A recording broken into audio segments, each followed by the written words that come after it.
মহান বিজয় দিবস উপলক্ষে সিরাজদিখান উপজেলার বর্ণাঢ্য বিজয় র্যালি অনুষ্ঠিত হয়েছে।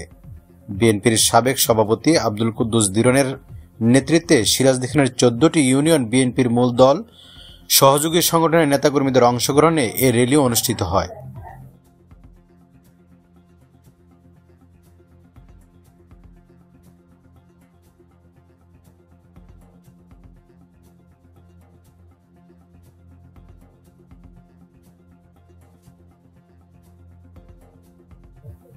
র্যালিটি সোমবার বিকেল 3টায় উপজেলার গোয়ালবাড়ি মোড় থেকে শুরু হয়ে বিভিন্ন সড়ক প্রদক্ষিণ করে উপজেলা পরিষদ চত্বরে এসে শেষ হয়। এতে প্রধান অতিথি হিসেবে উপস্থিত ছিলেন শ্রীনগর উপজেলা পরিষদের সাবেক চেয়ারম্যান মোহাম্মদ মমিন আলী।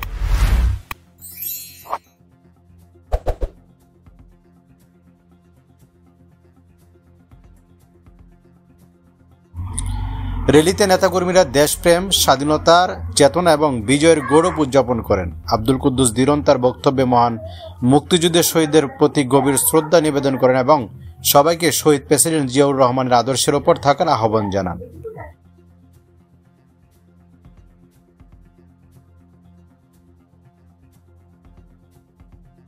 এছাড়া প্রধান অতিথির মমিন আলী তার বক্তব্যে বিজয় দিবসের তাৎপর্য তুলে ধরে দেশের গণতন্ত্র, স্বাধীনতা এবং সার্বভৌমত্ব রক্ষায় বিএনপি নেতাকর্মীদের সবাইকে ঐক্যবদ্ধ থাকার আহ্বান জানান।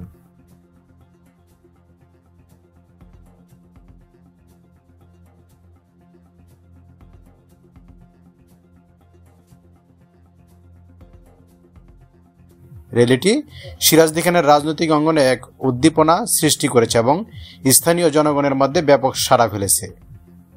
সালাউদ্দিন সালমান, মুন্সিগঞ্জ, বিক্রমপুর টিভি।